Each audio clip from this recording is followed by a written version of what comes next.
जय श्री राम मित्रों, हर हर महादेव। आज मैं एक और महत्वपूर्ण विषय लेके आया हूँ मूर्ति पूजा के ऊपर कि क्या भक्ति का अर्थ सिर्फ मूर्ति पूजा है या मूर्ति पूजा के आगे वो स्थिति, मूर्ति एक सिर्फ माध्यम है उस स्थिति तक पहुंचने के लिए जिसको परम स्थिति कहा गया है। क्या हमें परम तत्व की, अपने इष्ट देव या आत्म स्वरूप की भावना सिर्फ एक ऑब्जेक्ट तक ही सीमित रखनी चाहिए, एक मूर्ति तक ही सीमित रखनी चाहिए, या उसको और विस्तार पूर्वक व्यापक बनाना चाहिए? तो आज हम श्रीमद् भागवत महापुराण से ही जानेंगे। भगवान महर्षि कपिल अपनी माता देवहूति जी को यह उपदेश दे रहे हैं। तो सीधे हम वहां पे चलते हैं और जानते हैं कि स्वयं भगवान मूर्ति पूजा के विषय में क्या कह रहे हैं। प्रथम खंड श्रीमद् भागवत महापुराण, उसका तृतीय खंड, तीसरा खंड और 29वां अध्याय, भक्ति का मर्म और काल की महिमा। 21वें श्लोक पे हम आते हैं। ये भगवान महर्षि कपिल जी अपनी माता देवहूति को उपदेश दे रहे हैं। मैं आत्मा रूप से सदा सभी जीवों में स्थित हूं, इसलिए जो लोग मुझ सर्वभूत स्थित परमात्मा का अनादर करके केवल प्रतिमा में ही मेरा पूजन करते हैं, उनकी वह पूजा स्वांग मात्र है। मैं सबका आत्मा परमेश्वर सभी भूतों में स्थित हूं। ऐसी दशा में जो मोहवश मेरी उपेक्षा करके केवल प्रतिमा के पूजन में ही लगा रहता है, वह तो मानो भस्म में ही हवन करता है। जो भेददर्शी और अभिमानी पुरुष दूसरे जीवों के साथ वैर बांधता है और इस प्रकार उनके शरीरों में विद्यमान मुझ आत्मा से ही द्वेष करता है, उसके मन को कभी शांति नहीं मिल सकती। ये भगवान महर्षि कपिल कह रहे हैं कि आत्मा रूप से मैं समस्त जीवों के अंदर हूं। अहम सर्वेषु भूतेषु भूतात्मा अवस्थित सदा। तो ये हमें समझना चाहिए कि हम सिर्फ इतना माने कि देखो, मूर्ति पूजा जो है ना, वो आपके कंसंट्रेशन का एक साधन है, कि एक प्रोसेस है, एक स्टेट है कि पहले आप एक जगह पे फोकस करने की कोशिश करो, अपने इष्ट देव या जो भी कहो, आत्मा स्वरूप या कहो परम तत्व, जो भी है वो, उसको एक जगह पे आप फोकस करने की कोशिश करो कि मैं इसमें इसकी भावना कर रहा हूं, परम तत्व की भावना इस ऑब्जेक्ट में कर रहा हूं। लेकिन उससे मोक्ष नहीं मिलेगा, उस भावना को फिर और बढ़ाना है। भक्ति की प्रोसेस इस तरह है कि शुरुआत मूर्ति से होती है, लेकिन फिर बाद में क्या करना है कि उसी मूर्ति को सबके अंदर देखना शुरू करना है। यह दूसरी प्रोसेस है भक्ति की, कि सबके अंदर, जिससे भी हम, जो भी चीज हम देख रहे हैं या जो भी व्यक्ति को हम देख रहे हैं, उसके अंदर हृदय में हम देखें कि ये यहां पे मैं जो मूर्ति, जिस इष्ट देवता की भावना करता हूं मूर्ति में, वही इष्ट देवता इन सब के अंदर है। यह भक्ति की दूसरी अवस्था। अब तीसरी जो अवस्था है वो पराभक्ति है। इसे अद्वैत अवस्था कहते हैं, इसे ज्ञान योग की सर्वोच्च स्थिति भी कहते हैं। वो अवस्था क्या है कि अब अभी तक क्या लग रहा था कि इसके अंदर प्रभु दिख रहे थे, लेकिन अब ऐसी अवस्था प्राप्त होगी कि प्रभु ही सब रूपों में दिख रहे हैं, यानी उसके अंदर नहीं, वो खुद प्रभु का स्वरूप है, वो वही है। ये जो जिसे कहते हैं, इसे अद्वैत अवस्था, कैवल्य अवस्था, अनेक नाम है। पराभक्ति, भक्ति योग में जिसे पराभक्ति कहते हैं, और यहां पे भक्ति योग ही सिखा रहे हैं। हमने देखा कि भक्ति का मर्म और काल की महिमा, तो ये भक्ति योग की ही बात है कि भक्ति योग में भी ये ज्ञान योग का ही समाविष्ट है। उसमें भी ऐसा नहीं है कि भगवान को सिर्फ एक जगह पे मानो, बस उसकी सेवा पूजा करो, और जो दूसरे लोग हैं उससे द्वेष रखो, दूसरे देवी देवताओं से द्वेष करो, ये इस्कॉन वाले लोग जैसा सिखाते हैं हमें, वैसा नहीं है। कुछ खुद कह रहे हैं, मैं आत्मा रूप से सदा सभी जीवों में स्थित हूं, केवल प्रतिमा में ही मेरा पूजन करते हैं, उनकी वह पूजा स्वांग मात्र है। देखो, मैं सबका आत्मा हूं, आत्मैव ब्रह्म, अयम आत्मा ब्रह्म, यह आत्मा ब्रह्म है, परमेश्वर और सभी भूतों में स्थित हूं। भेददर्शी और अभिमानी पुरुष दूसरे जीवों के साथ वैर बांधता है और इस प्रकार उनके शरीरों में विद्यमान मुझ आत्मा से ही द्वेष करता है। यानी दूसरों को, सबको भगवत स्वरूप देखना ही सच्चा भक्ति योग भी है। भगवान भी वही चाहते हैं। ऐसा नहीं है कि वो चाहते हैं तो आप सिर्फ उनकी मूर्तियों में पूजा करते रहो। मूर्ति एक माध्यम है, एक स्टेट है बिगिनिंग का, कि कहीं ना कहीं से जब हम शुरू करते हैं तो पहले हम मूर्ति से या किसी ऑब्जेक्ट से शुरू करते हैं, फिर धीरे धीरे धीरे धीरे ऐसे हम होने लगते हैं, हमारा मन जो है ना वो उस स्वरूप को प्राप्त कर लेता है, उस ऑब्जेक्ट के रूप को प्राप्त कर लेता है। वो ऑब्जेक्ट कोई भी हो सकता है, कोई नाम हो सकता है, राम, कृष्ण, शिव, कोई यंत्र हो सकता है, कोई स्वरूप हो सकता है, वो कोई भी ऑब्जेक्ट हो सकता है, लेकिन उसका जो अंतिम स्थिति होगी वो ऑब्जेक्ट के साथ खुद का एक रूपता महसूस करना है। सिर्फ खुद का ही नहीं, ये समस्त जगत उसका ही रूप है, उसको उस अवस्था को प्राप्त करना जिसे अद्वैत की अवस्था कहते हैं, वही सबका लक्ष्य है। तो हमने देखा कि जो लोग द्वेष करते हैं, आज हम देखते हैं इस्कॉन वाले या जो भी खुद को भक्त घूमे फिरते हैं, वो दूसरे लोगों से, दूसरे देवी देवताओं के भक्तों से, दूसरे देवी देवताओं से द्वेष करते हैं और मूर्ति पूजा ऐसे करते हैं जैसे कि इनसे ज्यादा तो भगवान का भक्त कोई है ही नहीं। ऐसी मूर्ति पूजा सबके सामने दिखाते हैं, लेकिन भगवान खुद कहते हैं वो स्वांग मात्र है। ऐसे लोग जो है वो सिर्फ नाटक कर रहे हैं, ढोंगी है, पाखंडी है, ऐसे लोग जो सिर्फ मुझे मूर्ति में सीमित कर देते हैं, जो ये नहीं जानते कि मैं ही ये सब के रूप में हूं, मैं खुद ये सब बन गया हूं, ये सब कुछ चैतन्य स्वरूप है, इट इज ऑल लाइफ, ये सब लाइफ का ही स्वरूप है, एक ही कॉन्शियसनेस इन सब के रूप में है। जो ये जान लेता है वही भक्ति की परावस्था को भी प्राप्त होता है। आगे देखिए क्या कह रहे हैं, शरीरों में विद्यमान मुझ आत्मा से ही, यानी आत्मा ही तो ब्रह्म है सबके अंदर बसी, वो आत्मा से ही, मुझ आत्मा से ही, यानी मुझसे ही द्वेष करता है, जो मैं आत्मा रूप से सबके अंदर हूं, उसके मन को कभी शांति नहीं मिल सकती। माता जी जो दूसरे जीवों का अपमान करता है, वह बहुत सी घटिया बढ़िया सामग्रियों से अनेक प्रकार के विधि विधान के साथ मेरी मूर्ति का पूजन भी करे तो भी मैं उससे प्रसन्न नहीं हो सकता। सबसे इंपॉर्टेंट चीज यही है। आज के जो खुद को भक्त समझने वाले लोग हैं, इस्कॉन हो या कोई भी हो, रामपाल हो या कोई भी, उनके फॉलोअर्स हमेशा आप देखना द्वेष करते ही पाए जाएंगे, दूसरों से द्वेष करते हैं। इंसान होते तो छोड़ो, देवताओं से द्वेष करते हैं, सब चीजों से वो देखना उनको वो करेंगे कि नहीं ये अच्छा नहीं, ये बुरा है, बुरा है, ऐसा करके सबको मतलब तिरस्कार करते हैं ऐसे लोग।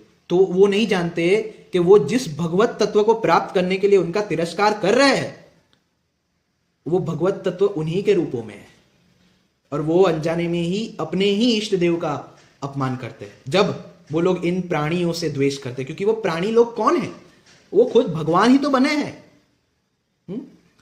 एको हम बहुश्याम, ब्रह्म ने संकल्प किया मैं एक ही अनेक रूपों में प्रकट हो जाऊं, और वो सब चराचर जगत के रूप में प्रकट हो गया।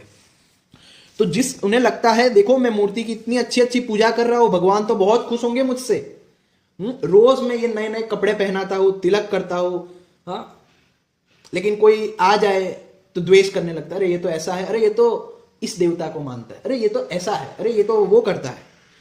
तो अनजाने में ही वो मूर्ति पूजा का जो भी उसने किया वो सब गया, क्योंकि असली परमात्मा कहां है, चैतन्य के रूप में उनके साथ ही जो ये जीवन हमें दिख रहा है वही असली परमात्मा है, आत्मा रूप से स्थित। उनसे वो द्वेष करता है। फिर मूर्ति की पूजन से कोई फायदा नहीं, ये खुद मैं नहीं कह रहा, ये खुद भगवान कह रहे। अनेक प्रकार के विधि विधान, मतलब विधि विधान का भी अगर पालन करके मेरी मूर्ति का पूजन भी करे तो भी मैं उससे प्रसन्न नहीं हो सकता।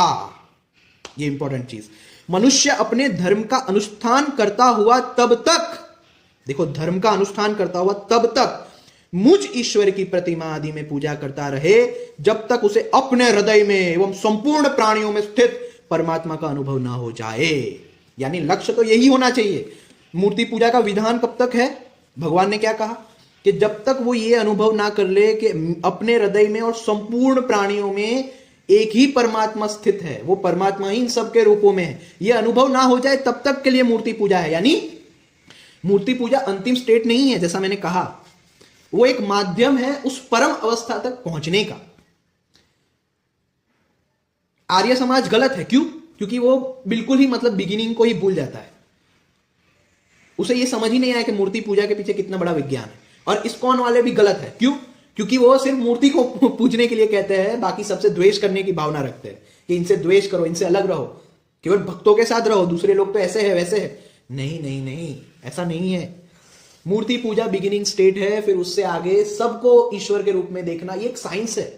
अगर जिसने योग दर्शन ठीक से समझा हो, पढ़ा हो, वो ये साइंस को समझ लेगा, वो इस विज्ञान को समझ लेगा कि यहां पे किस विज्ञान की बात की जा रही है।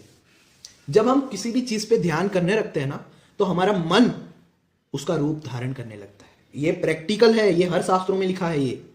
और इसी के आधार पर भक्ति योग, ज्ञान योग, कर्म योग, अष्टांग योग वगैरह सारे जो मार्ग हमें बताए गए हैं, उनका जो बेस है, उनका जो साइंस है, उनका जो सार है, वो यही है कि जब हम कंटिन्यूस चिंतन करते रहते हैं, कंटिन्यूस, कॉन्स्टेंटली। इसलिए देखना, आप भक्ति में भी जाएंगे तो वो कहेंगे कि लगातार निरंतर भगवान का स्मरण किया करो, उनके रूप का ध्यान किया करो। ऐसा क्यों?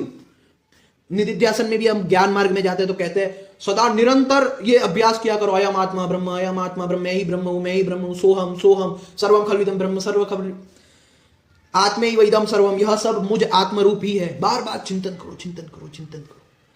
फिर अगर योग मार्ग में देखेंगे तो वो लोग भी कहेंगे या तो इस चक्र पे बार बार चिंतन किया करो, या तो फिर ये थर्ड आई पे चिंतन किया करो।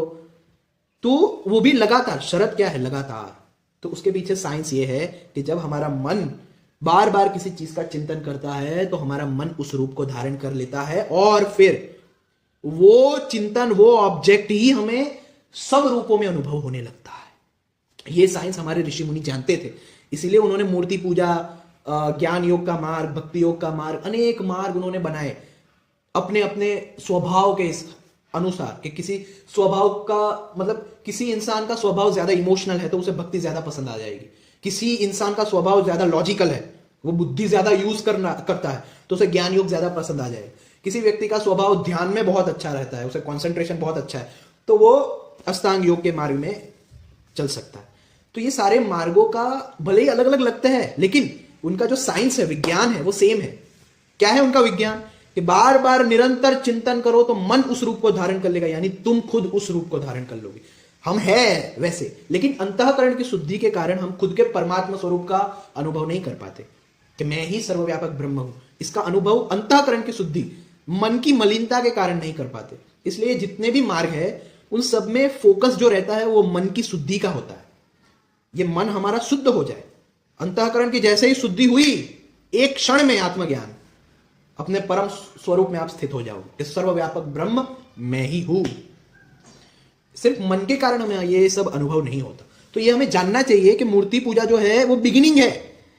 इसको कंटिन्यू कर करके उस अवस्था तक, हमारा जो लक्ष्य होना चाहिए वो इस अवस्था तक, अद्वैत अवस्था तक पहुंचने का ही होना चाहिए कि मुझे अपने इष्ट देव के अलावा कुछ भी ना दिखे। अगर भक्ति योग में हो तो अपने इष्ट देव के अलावा कुछ ना दिखे, हर जगह मुझे इष्ट देव ही दिखे। तो फिर मुझे द्वेष किससे, क्रोध किससे, अहंकार कैसे, द्वैत भाव कैसे?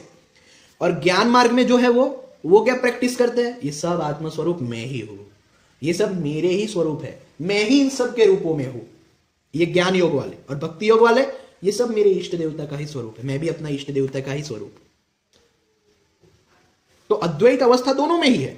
अब देखो यहां पे, जब तक उसे मतलब मुझ ईश्वर की प्रतिमा आदि में पूजा करता रहे, जब तक उसे अपने हृदय में एवं संपूर्ण प्राणियों में स्थित परमात्मा का अनुभव न हो जाए। जो व्यक्ति आत्मा और परमात्मा के बीच में थोड़ा सा भी अंतर करता है, उस भेददर्शी को मैं मृत्यु रूप से महान भय उपस्थित करता हूं। ये सबसे इंपॉर्टेंट। ये सारे अद्वैत विरोधी पाखंडी सेक्टों का जो धंधा करने के लिए अद्वैत का विरोध करते हैं, ये जानते हुए भी कि सारे शास्त्र सिर्फ अद्वैत की बातें करते हैं, लेकिन धंधा नहीं होता हमसे, तो इसलिए अद्वैत का विरोध करते हैं। ऐसे लोगों के लिए ये बहुत इंपॉर्टेंट है। जो व्यक्ति आत्मा और परमात्मा के बीच ये खुद भगवान कह रहे हैं, बीच में थोड़ा सा भी मतलब थोड़ा सा भी अंतर करता है, उस भेददर्शी को मैं मृत्यु रूप से महान भय उपस्थित करता हूं। इसका अर्थ क्या पता है? हम ये नहीं जानते कि मैं सर्वव्यापक ब्रह्म हूं, इसीलिए तो हमें मृत्यु से भय लगता है। हमें मृत्यु से भय किस लिए लगता है? हमें लगता है मैं अमुक हूं, मैं इंडिविजुअल हूं, मैं ये छोटा सा हूं, मैं ये अणु हूं, बस यही मेरा अस्तित्व है। हम ये नहीं जानते कि मैं सर्वव्यापक ब्रह्म हूं। हम अपने वास्तविक स्वरूप को नहीं जानते। हमारी सिचुएशन पता है कैसी है? आकाश यानी खाली जगह, घड़े के अंदर भी आकाश होता है। तो अब घड़े के अंदर वाला जो आकाश है उसे जीव भाव प्राप्त हो गया, वो समझने लगा अरे मैं तो इतना ही हूं, ये घड़े के अंदर ही मेरा अस्तित्व है और कहीं पे मेरा अस्तित्व नहीं है। अगर ये घड़ा चला गया तो मेरा अस्तित्व मिट जाएगा, वगैरह वगैरह। उसको ये सब ख्याल आने लगे, वो खुद को ये जीव भाव प्राप्त हो गया, मैं बस इतना हूं, मैं अणु हूं, मैं यही हूं बस। तो उसे हमेशा भय बना रहेगा। वास्तव में तो वो आकाश ही है।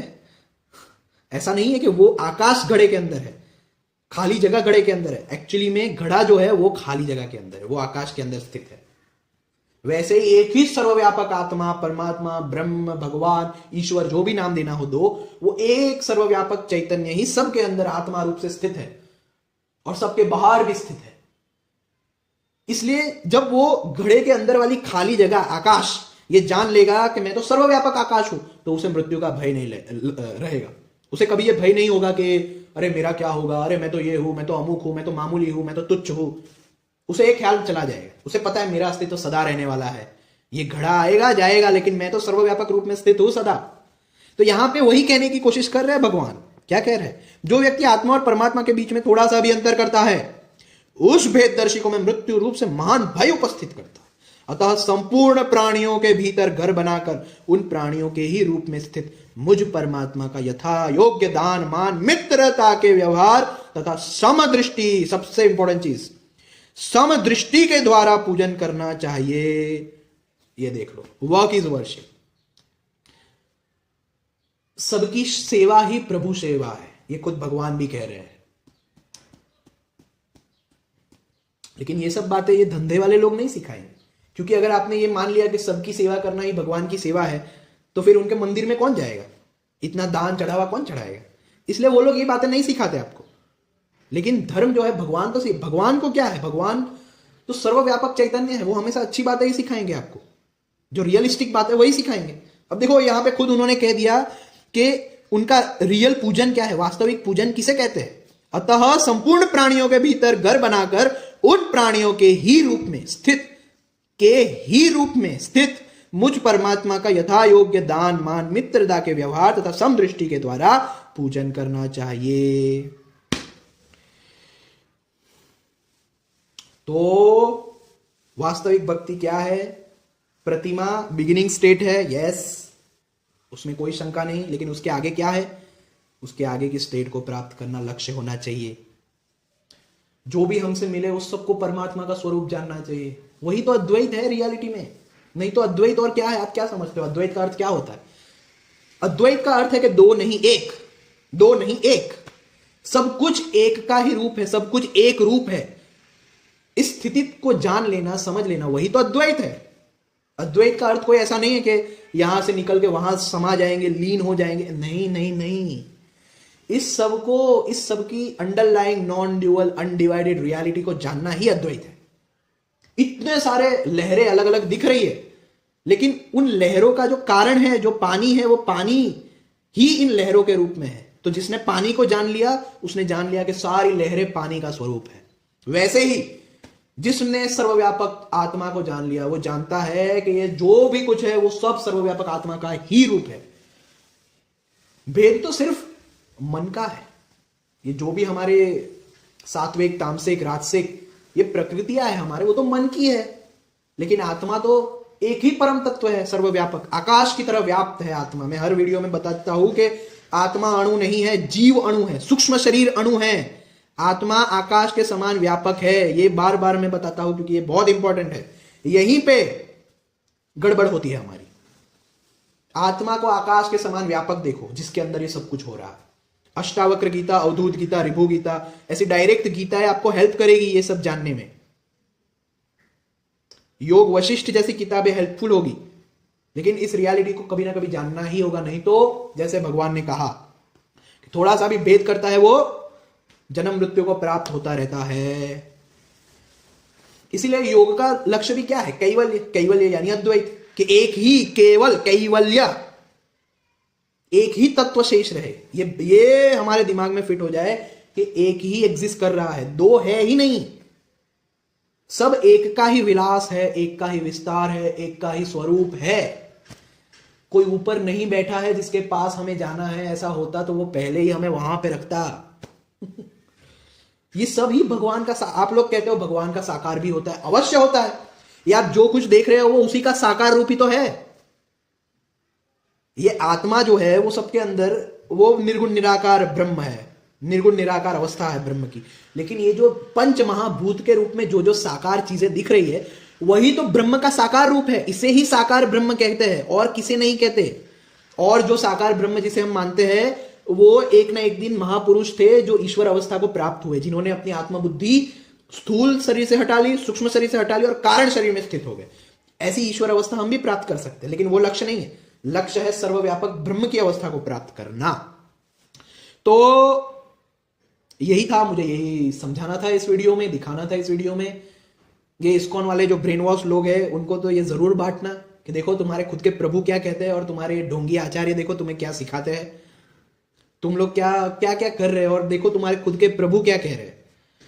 तो ऐसी बातें उन्हें बतानी चाहिए ताकि उन्हें सच्चाई का ज्ञान हो कि अद्वैत ही रियल सनातन धर्म है। उसके अलावा जितने भी सिद्धांत जो कलयुग में 500 साल पहले के ही पुराने हैं उनका कोई महत्व नहीं है। वो सब अब्राहमिक सिद्धांत है, सब अब्राहमिक हमारे यहां कब से आए? 11वीं सेंचुरी में। आपको पता है उससे पहले अद्वैत ही था। अब्राहमिक के आने के बाद देखो विशिष्ट अद्वैत आ गया, द्वैत आ गया। वो तो अच्छा है, बेचारे वल्लभाचार्य ने शुद्धाद्वैत देके इन लोगों को संभाल लिया, फिर से अद्वैत का शुद्ध स्वरूप फिर से उजागर किया। नहीं तो ये तो पूरी तरह मुस्लिम क्रिश्चियन हो जाते, हो गए हैं। वैसे इस्कॉन तो है ही ऐसा, लेकिन मैं विशिष्ट अद्वैत और शुद्ध अद्वैत वालों की बात कर रहा हूं। तो ये सब जानना जरूरी है, समझना जरूरी है, नहीं तो मोक्ष नहीं मिल सकता। और ये लोग आपका मोक्ष नहीं चाहते, ये धंधेबाज लोग, उन्हें बस अपने बिजनेस की पड़ी है। तो इसलिए ऐसा मत सोचना कि अरे ये लोग ऐसा क्यों करते हैं, ये लोग ऐसा क्यों बोलते हैं, क्योंकि उन्हें आपकी कोई चिंता नहीं है, उन्हें अपने धंधे की चिंता है। आप और हम यही नहीं समझ पा रहे। जब तक हम खुद अब शास्त्र नहीं पढ़ेंगे तब तक हमें समझ में आ भी नहीं सकता कि देखो ये असल में शास्त्र क्या कहते हैं और ये ढोंगी लोग हमें क्या सिखा रहे हैं। वो तो उस तरह से ही सिखाएंगे जिसमें उनका बिजनेस ग्रोथ हो। वो ज्ञान तो नहीं सिखाएंगे जो रियलिटी हो, क्योंकि जब वो सिखा दिया फिर उनका बिजनेस चलना बंद हो जाएगा। तो इसलिए हमें ये बात समझनी पड़ेगी, ये कलयुग है। हम किसी पे भरोसा नहीं कर सकते, हमें खुद पे ही भरोसा करके खुद ही ये सब पढ़ना पड़ेगा। कलयुग में हम किसी पे भी भरोसा नहीं कर सकते, ये बात मेरी आप याद रखना। चलो, तो इसी के साथ मैं आशा करता हूं आपको समझ में आया कि मूर्ति पूजा जो है वो एक बिगिनिंग स्टेट है, उससे आगे आगे आगे एक साइंस है कि जिससे हम मन को उस रूप में परिवर्तित कर देते, मन को शुद्ध कर देते और अपने सर्वात्मा भाव में स्थित हो जाते हैं। तो जय श्री राम, हर हर महादेव।